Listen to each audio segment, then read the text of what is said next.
تعالوا أخذكم بجولة في هذا البيت اللي كأنك عايش بباب الحارة. هلا راح تشوفوا هون الباب وخطوة خطوة ومكان مكان، وأشرح لكم البيت الشامي من شو بتكون وشو فيه شغلات. تمام؟ تعالوا معي. صوت المي هذا هيك خفيف، بس الوقت بخليك تحس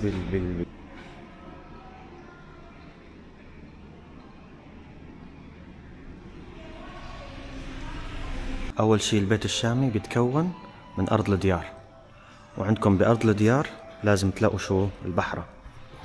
بعد البحرة بتلاقوا غالبا البيوت الليوان لازم يكون هون بالوش أو على جنب، وفي عندكم الغرف تبعيت البيوت. بالإضافة أنه أغلب العوائل السورية الدمشقية بتعمل طابقين، يعني 90% من البيوت حتلاقوها الشامية حتلاقوها فيها طابقين. الطابق الثاني ليش بيعملوه؟ غالبا لما العائلة السورية تتزوج أو الولد يتزوج عند أهله. اليوم عشت حياة بيت دمشقي قديم، كأني رجعت بالزمن الأماكن كلها بعدين. بس هلا خلينا نفرجيكم الفطور.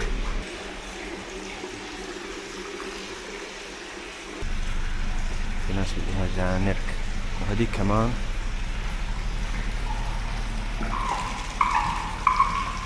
شايفين.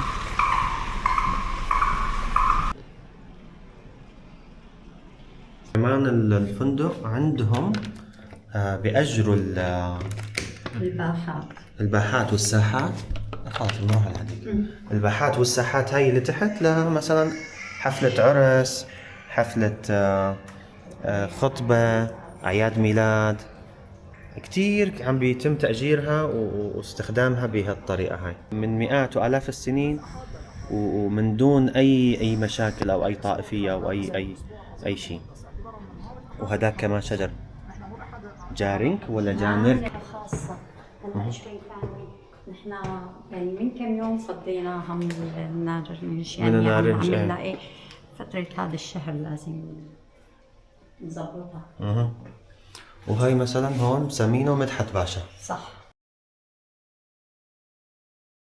بنفس الستايل اللي كانوا عايشين فيه، يعني حتى أبداً. الخزانات هدول أبداً كل الموبيليا كلها قديمة، كلها معالج الخشب. ولاحظ الصدف، يعني هدول وجود الصدف دليل على انه شيء فاخر. يعني اعظم شيء بالنسبه للموبيليا لما بتدخلها بالصدف. ايوه، مو صدف خفيف كتير هذا. هي طبعا الفندق صاروا يحطوا فيها الميني بار هون اذا بدك انت عشان يستغلوها. وبنفس الوقت يعني كل شيء بالفندق مثل ما هو، ما عدا الشغلات الالكترونيه مثل التلفزيون هي شغلات والميني بار ضروريه بهالفتره اللي بنحتاجها. والشو اسمه طبعا الحمام طبعا. هلا في غرف حسب المساحه الحمام عاملين للبانيو، هذا على حسب الحجم. في اكبر الغرفه اللي كانت تحت يعني محدثينه هن. بس بنفس الوقت الفندق بيعطيك يعني فندق وخدمة 4 نجوم، كل شيء انت طبعا الحمام كمان فاخر جدا. والفندق هون بيعطيك خدمة ال5 نجوم بكل تفاصيلها. انت عايش كلاسيك قبل 200 سنة بالعفش المجدد والفاخر. شوفوا كمية الصدف اللي موجودة بالكرسي. هذا فعلا اللي بيعرف كمية الصدف وبيعرف الشغل هذا بيعرف قديش هذا الكرسي متعوب عليه. شلون التفاصيل. حتى هاي الساعة ساعة قديمة. الشغلات يعني هذا بيت دمشقي قديم وفيه تفاصيل نحن يعني ما نعرفانين فيها. يعني مثل هاي المراية مثلا، هاي فعلا مراية كانوا يستخدموها الناس. ليش مثلا من البيوت زمان كان فيها هيك حجر أسود أبيض؟ صح. عمره هذا البيت بيقولوا تقريبا بال200 سنة، وأيام الحكم العثماني. فبتلاحظ نحن ما غيرنا شيء نهائيا، بس عبارة عن ترميم، دهان، تجديد، يعني بس انه تغيير ابدا. كله هذا الصدف هذا كله رجعوا عملوه مرة ثانية. ابدا كله. ومعالج الخشب وما تغير فيه، يعني بتحس حالك فايت على باشوات ايام زمان. حتى هاي شو هاي؟ هاي صوبيا. هي بتشتغل على الحطب. على الحطب. ايه ايام زمان كانوا بيشتغلوا على الحطب، ما كان في وسائل وقود يعني غير يعني بريق الشاي قهوة شاي. هلا مثلا مثل هذا الكتابات هذه هي كلها انكتبت طبعا على الطريقة يعني خليط بين الجديد والقديم. ايوه. فهي عبارة عن بيقولوا لي غنية، هي غنية. يعني أتلزمها بالصبر وهي. إيه إذا بتفتح على جوجل وبتكتبها بتطلع لك ومين المغني. طيب كانت نظام عادي إنه يكون هيك البيت كتير مرتفع وفيه شبابيك؟ كانت تعتبر الليوان، يعني هي مثل مجلس الشيوخ أو الباشا بالذات كان يقعد ويستقبل العالم فيها. فالميزة تبعها إنه بتبقى كبيرة وواسعة. ايوه هذه كانت ليوان. ايوه وتحولت بعدين لغرفه، يعني غرفه. بغرفه. ايوه شفت سكر ومن كثر ما كانت كبيره سكر وعملوا حمام وراء له ديكور خاص. حتى تفاصيل السقف دائما متعوب عليها يعني مو بس رسم، لا زخرفه. شوفوا كيف المرايه، هي كلها مرايه، وهي الزخارف هون بكل مكان. طبعا هدول لانهم بيكونوا بيوت الاولاد فممكن بيكونوا اقل، بس اللي تحت كفندق يعني كغرفة الاب والام بيكونوا افخم واحلى. طبعا هذا شباك الغرفة هون، نحن هون بباب توما. غرفة ثانية عاملينها بس استضافة او اي حدا، يعني بسبب الاحداث اللي صارت. بس القصد انه الفندق عبارة عن 16 غرفة. اوكي. وهذا بيت يعني هداك عفوا ما له علاقة فيكم صح؟ هذا البيت كان مع هاد اخين هن ففصلون عن بعضهم، اخ باع واخ ضل. يعني فهذا باع وهذاك ضل وهذاك ما رضي يبيع. سافر والبيت شوفت عينك مهجور. والا لو كانوا بيت واحد كان بجنن. يعني جناح الباشا، تعالوا افرجيكم اياه من جوا. هذا جناح الباشا. شوفوا مثل ما قلت لكم كل شيء مثل ما كان بس مجدد ومزبط. شوفوا المراية النحاس، شوفوا الزخارف، شوفوا الأقواس، شوفوا طلعوا. يعني لما كان ساكن الباشا كان عايش أيامه. طلعوا الزخارف مو زخارف.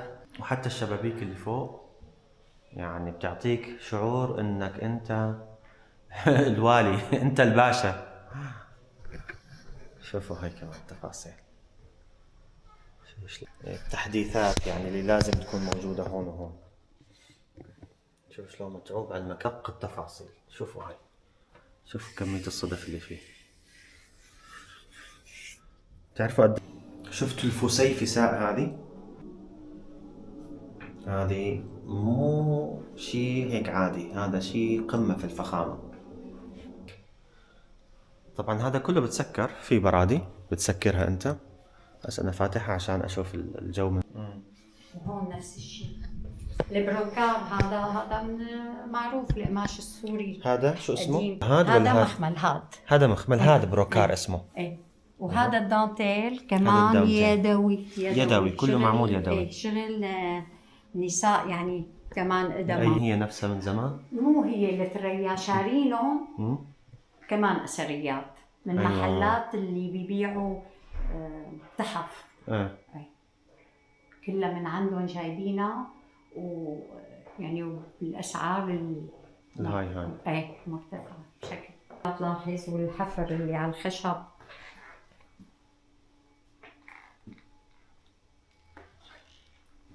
الحمام مجدد اكيد. ولاحظ الباب كيف شلون الصدف. هذا صدف فظيع. وهي صدف تكون؟ هي شو بسموها مثل نوع الازاز. سيراميك. سيراميك.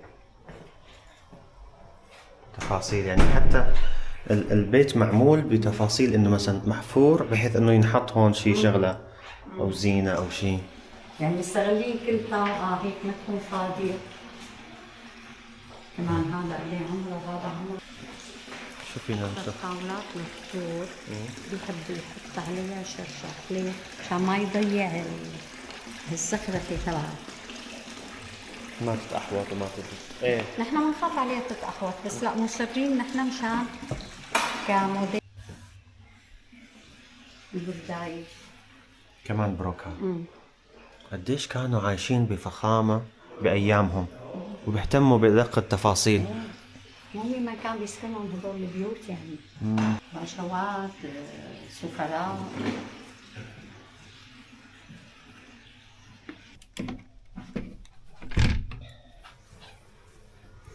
يا سلام.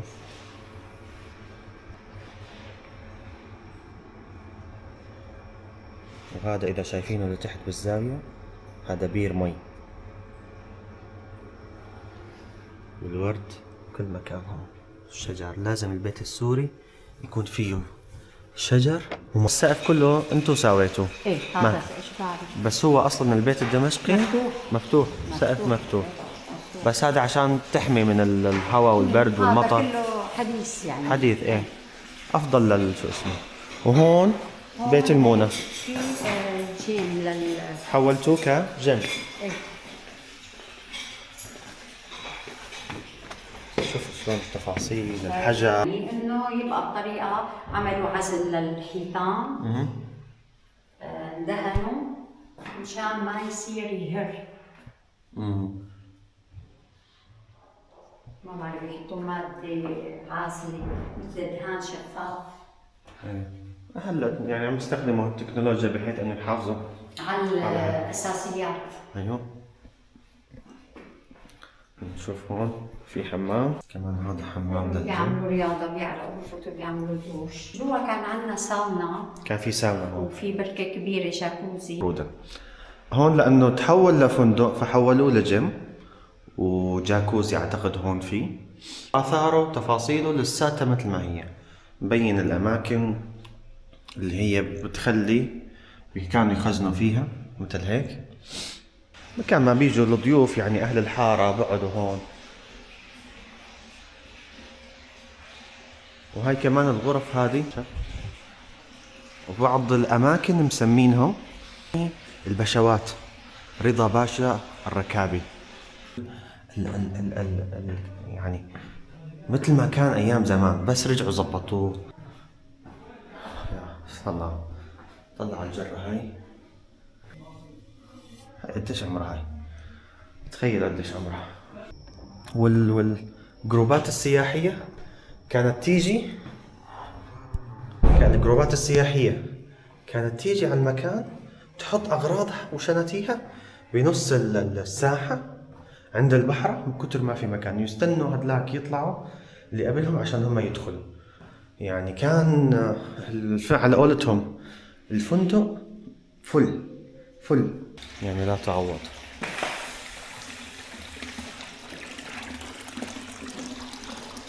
طبعا ديوان محل ما بيقعدوا الناس او الضيوف اهل الحارة. ديوانية يعني.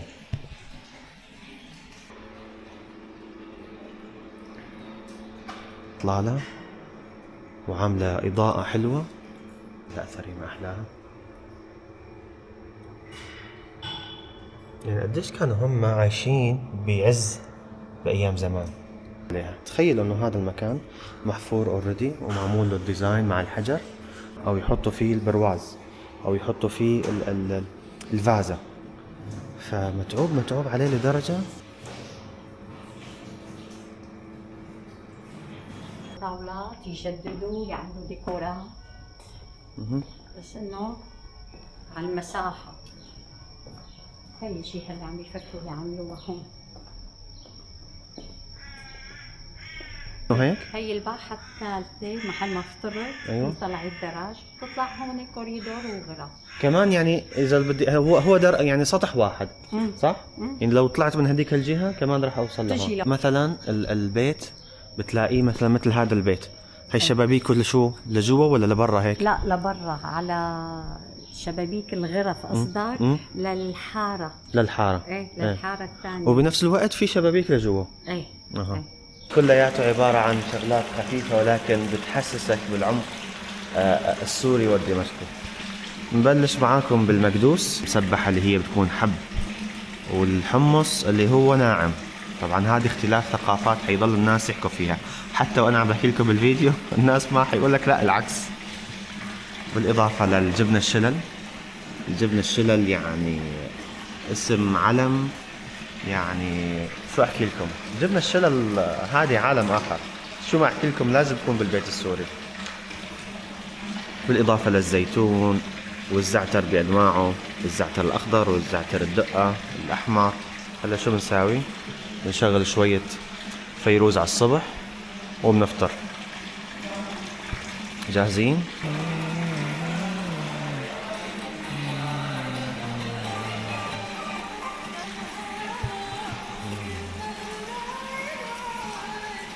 يا سلام.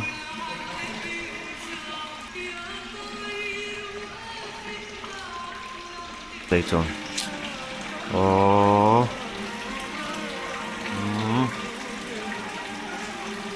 وفي ناس شو بحطوا معاه؟ يعني اي نوع من العنصرية ولا نوع من ما الطائفية؟ ربينا بالضبط.